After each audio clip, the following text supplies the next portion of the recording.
Hey, I'm MaxtheGrot, and I've got some fantastic beasts. I've got a tiny tree frog that loves cold conditions, and this, a tortoise, the stunt double to the never-ending story. But I've also got this, some of the rarest and most incredible geckos in the world. But this video's not about any of these. It's about a Japanese Fire Bellied Newt, and he needs some tank mates. But this doesn't have to be so eerie, does it? Yeah, that's it. I like it. More upbeat. This is a paludarium that I built for a Japanese Fire Bellied Newt. As you can see, there's a bit of land and there's a bit of water, because the Japanese Fire Bellied Newt in its adult phase is almost fully aquatic. Now, they don't always start out their lives like this. A few fun facts, actually. Japanese Fire Bellied Newts start off as little terrestrial beings. They're also an amphibian. They also eat live food, and they are incredibly colourful, as you can see from this male. Now, Ferg, his name is Ferg, is going to get a nice meal of white worms here, as you can see. Now, you can see how the way they eat. So stupid, like a little vacuum cleaner.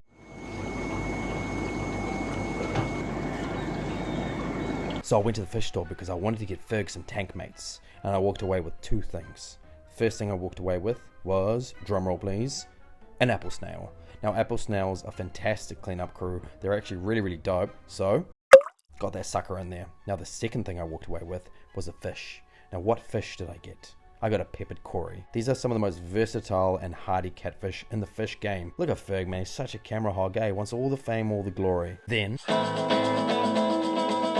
got the peppered cory in there. Now, the reason why I got a peppered cory is, well, A, they can thrive in cold water. B, he can thrive in this climate. And C, well, look at him, he's dope. He looks like pepper, essentially.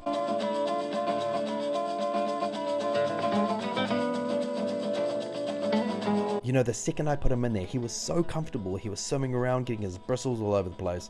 The snail, well, that snail, I mean, that thing is ugly.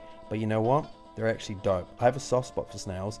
And you know what? These suckers are actually fast, man. This is obviously a little bit of it exaggerated, but they almost move that quick, man. That thing had some wheels. When I built this paludarium, I wanted to make something incredibly natural, as close as possible to something maybe a Japanese Fire Bellied Newt would thrive in the wild. So, I was inspired by rice paddies, which is where Japanese Fire Bellied Newts are often found in Southeast Asia. I needed plants, I needed rocks, and I needed water.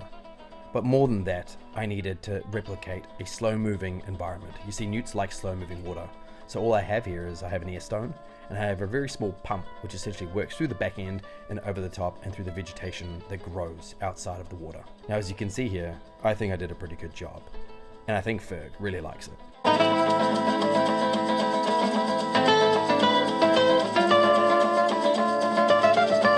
If you want to see how I built this thing from scratch, check out the original video, man. That was an OG. Frequent water changes, cleanup crew, and the plants and vegetation will deal with the bad nitrates. I've essentially created an ecosystem, an underwater world that just happened over time. 2 weeks later and everything looks like it's thriving. The peppered cory is swimming around enjoying its new life. And Ferg, well, he's always hungry and he's waiting for his next meal.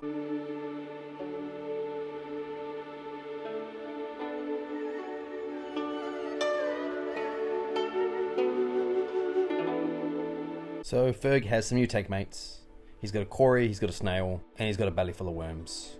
Now, if you wanted to know, these are black worms. And he fucking loves them. So that's it. My newt, well, Ferg got some new tank mates. And they're thriving. I'm MaxtheGrot. I have some incredible animals. And I've been obsessed with these animals since I was a kid. Stay tuned for the next one.